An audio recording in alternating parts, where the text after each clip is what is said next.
예수님의 발걸음이 갈릴리에 있다가 갈릴리 바다 북쪽 강을 건너서 베레아에서 쭉 내려와서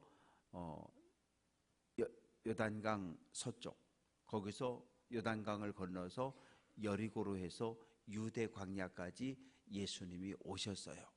그 예수님이 오셨다 그러니까 많은 사람들이 예수님께로 나왔고 예수님께서 고쳐 주셨습니다. 이 따랐다라고 하는 말은 동행했다는 얘기예요. 길을 같이 가는 것은 대단히 중요해요. 왜냐하면 생각이 다르면 절대 같이 안 갑니다. 마음이 불편하면 절대 같이 안 가요. 그러니까 교회라고 하는 믿음의 공동체도 우리가 모두 한 마음이 되고 한 방향을 보고 함께 걸어가야 돼요. 왜? 우리는 원팀, 한 팀이기 때문에 무엇을 위해서? 하나님의 나라 천국을 향해 가는 한 팀이거든요. 그런데 만약에 목사가 예수 그리스도를 가리키며 우리 예수 그리스도를 통해서 하나님 나라에 갑시다라고 그 방향으로 가면 같이 가야 되는 거예요. 그런데 난 목사님이 싫어. 그래서 안 따라온다. 그럼 이건 문제가 생기는 거예요. 그 한 사람으로 인해서 공동체 전체가 아파해야 돼요. 왜? 우리는 한 가족이기 때문에. 그래서 이 한 교회 공동체, 믿음의 공동체 안에 있다가 떨어져 나간 그 사람을 우리 목사님 많은데 그냥 버리고 가요. 그건 안 되는 거예요. 그럴 수는 없는 거예요. 왜? 하나님께서 맡겨주신 하나님의 양, 내 양 같으면 그래도 돼요. 양이 100마리인데 까지가 한 마리 잃어버리면 포기하지 뭐. 그냥 99마리 끌고 가면 돼요. 그러면 이 99마리 양들 속에 마음에 불안감이 있어요. 내가 길을 잃어버려도 주인이 나를 버리겠지? 그러면 이제 신뢰가 깨지는 거죠. 목사님이 어떤 말을 해도 귀에 들어오지 않고 무슨 행동을 해도 신뢰가 가지 않는.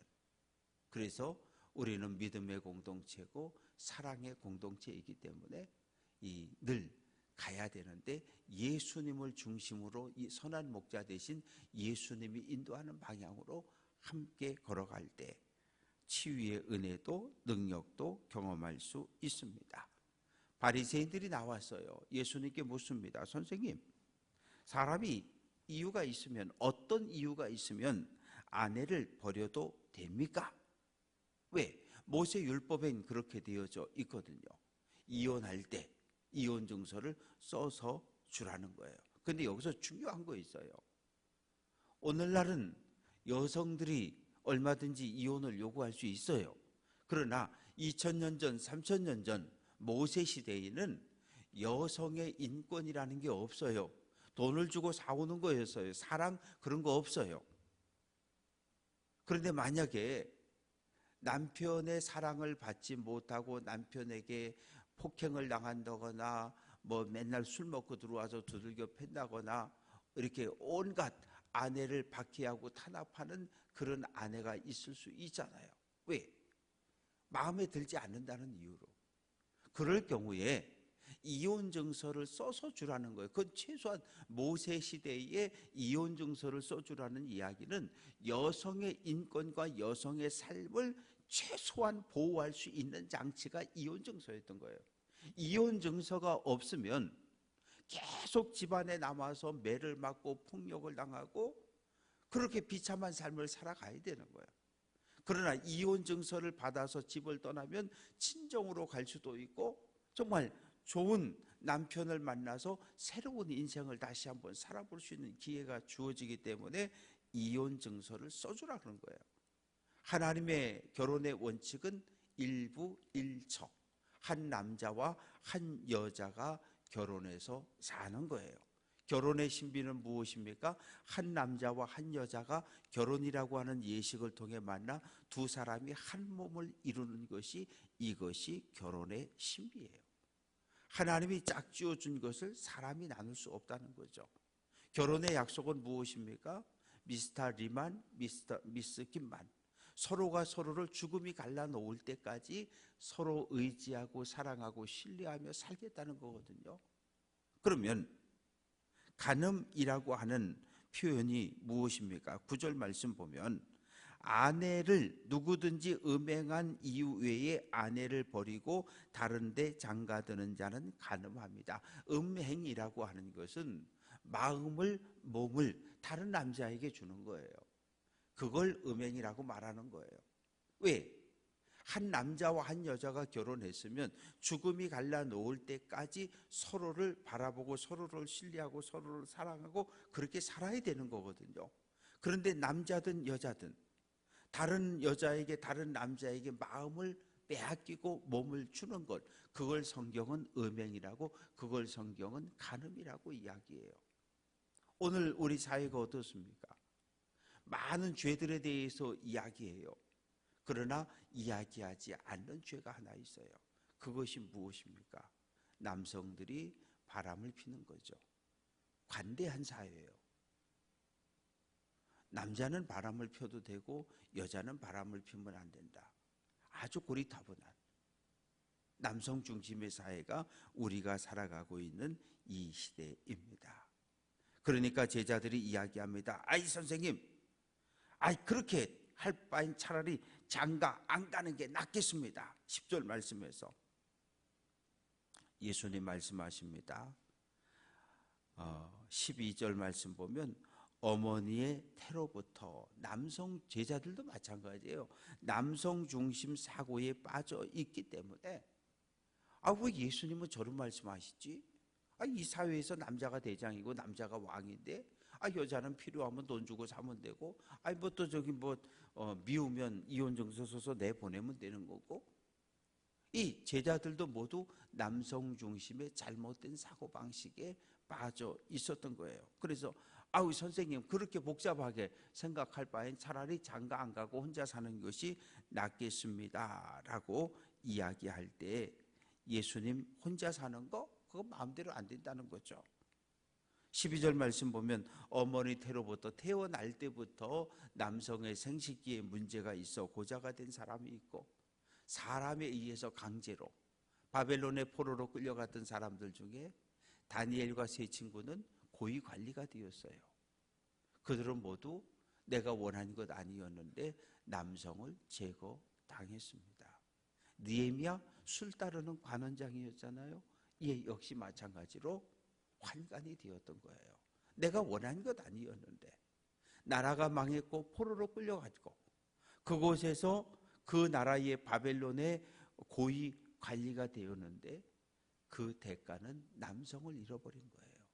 결혼을 가정을 꾸릴 수 없었던 거죠. 그래서 천국을 위하여 스스로 된 고자도 있다. 그래서 아주 유명한 교부 사도들 가운데는 스스로 남성을 거세한 사람들도 있어요. 왜? 이 성욕을, 이것을 이겨보겠다고. 그러나 마지막 고백은 내가 남성을 제거했지만 음욕에서 벗어날 수 없었다라고 하는 고백을 해요. 그래서 이 혼자 산다라고 하는 것, 이것은 대단히 외로운 일이고 또한 하나님의 뜻이 아님을 예수님 제자들에게 알려주시고 가정의 소중함에 대해 분명하게 말씀을 주십니다. 이제 예수님 말씀 전하는 그곳에 아빠들이 아이를 안고 옵니다. 예수님 우리 아이 축복 좀 해주세요. 그러자 제자들이 애들은 오지 말라고, 예수님 설교하는데 방해하는데 사역하는데 애들 데리고 가라고 소리를 지르니까 예수님이 제자들을 책망하면서 어린아이들이 내게 오는 것을 용납하라, 막지 말아라.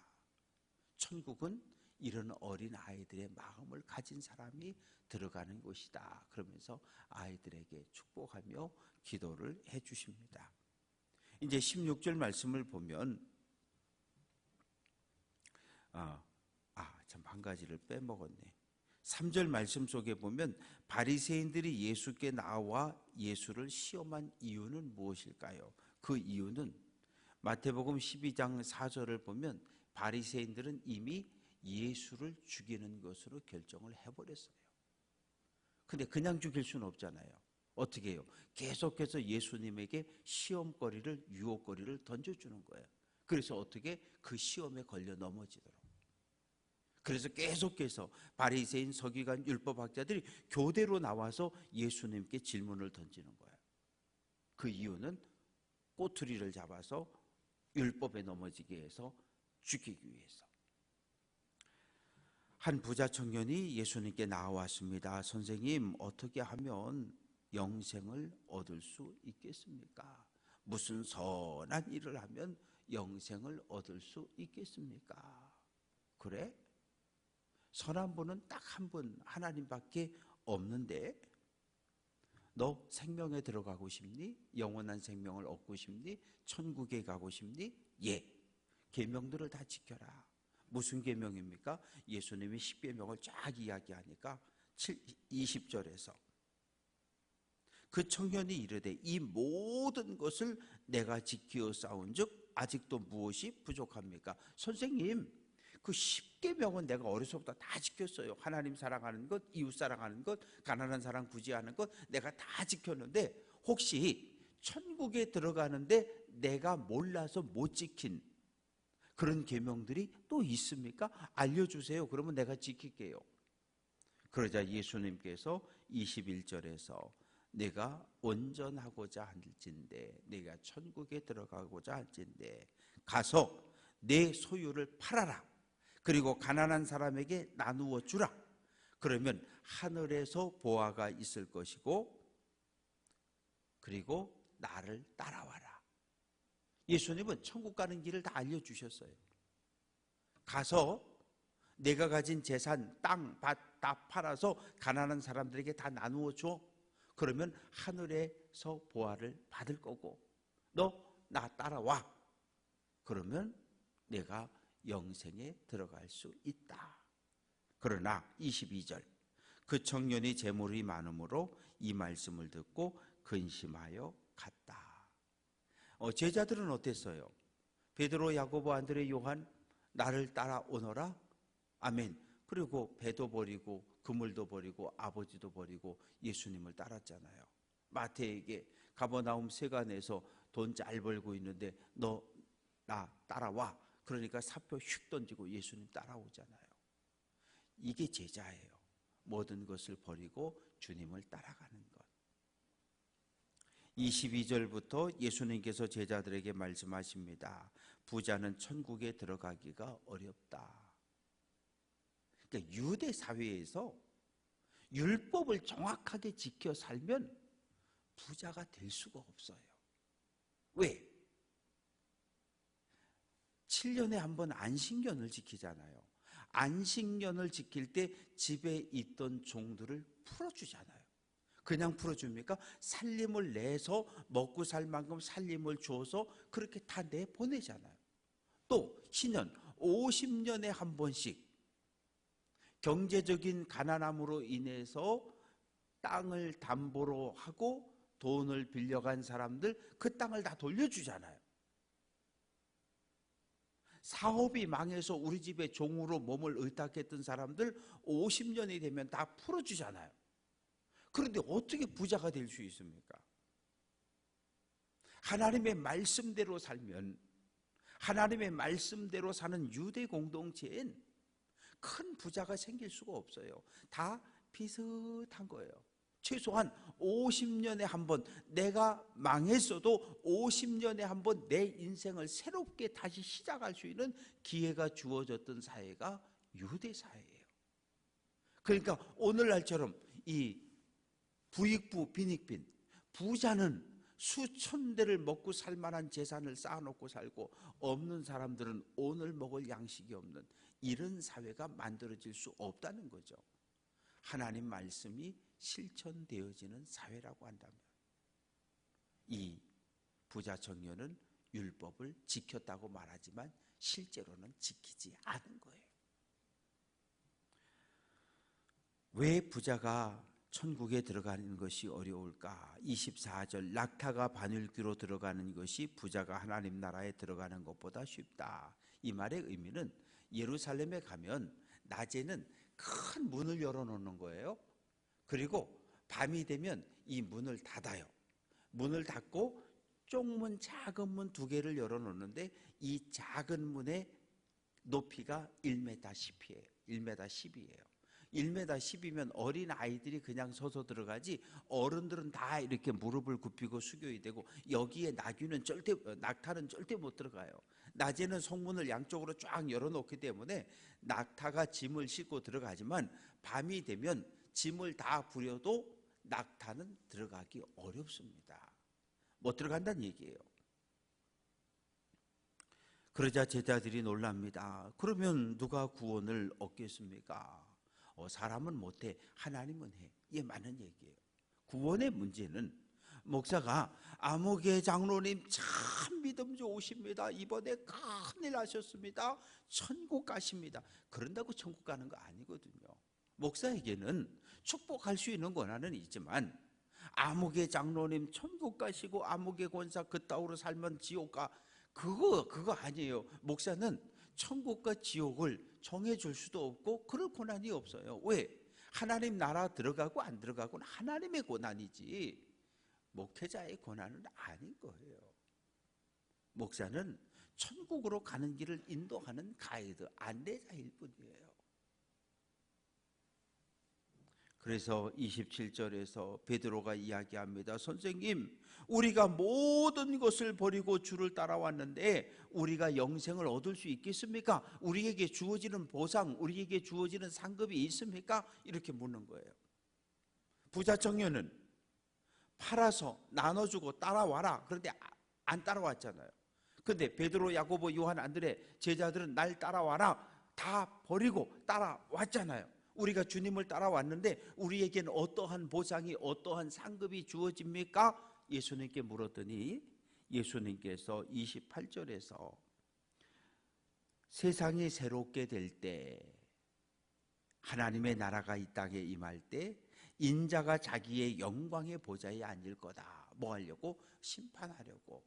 그럴 때 너희들이 12보좌에 앉아서 나와 함께 이스라엘 백성들을 심판하게 될 거다. 그러면서 29절, 예수의 이름을 위해서 집, 형제, 자매, 아버지, 엄마, 자식, 전토를 벌인 자마다 여러 배, 100배를 받고 또 영생, 하나님의 생명을 물려받게 될 것이다.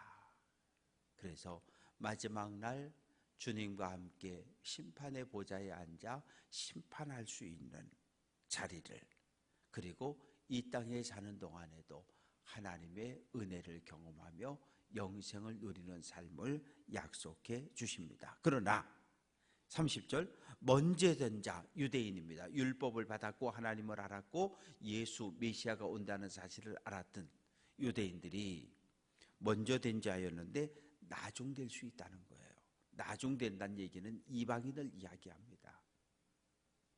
그래서 늦게 예수 복음을 들었지만 이방인이 아멘하고 순종해서 먼저 천국에 들어가고, 유대인들은 복음을 들었고 메시아를 알고 있었지만 예수를 거부하고 배척함으로 천국에 늦게 들어갈 수 있음을 말씀을 하십니다. 말씀을 정리해 보겠습니다. 예수님은 2000년 전 유대 사회에서 별로 인기가 없는 목사님이셨어요. 왜? 이 남성들을 축복하고 남성들이 중심된 그런 유대 문화에서 예수님은 여성들의 인권을 보장하셨고 보호하셨고 어린아이의 인권을 보호하셨고 사회적인 약자들, 가난한 사람들, 병든 사람들, 이런 사람들의 인권을 보호하는데 앞장서셨던 분이 예수님이셨기 때문에 유대교 종교 지도자들로부터도, 심지어는 제자들로부터도 선생님 어떻게 그렇게 말씀하실 수 있냐고 이렇게 비난을 받으셨던 분이 예수님. 그러나 예수님은 처음부터 끝까지 하나님의 뜻대로 하나님의 말씀만을 전하셨던 분입니다. 바라고 소망하는 것은 오늘 한 날 우리의 자녀들, 손주들을 위해서 기도하고 교회 학교를 위해서 기도해 주시기를 주님의 이름으로 부탁드립니다.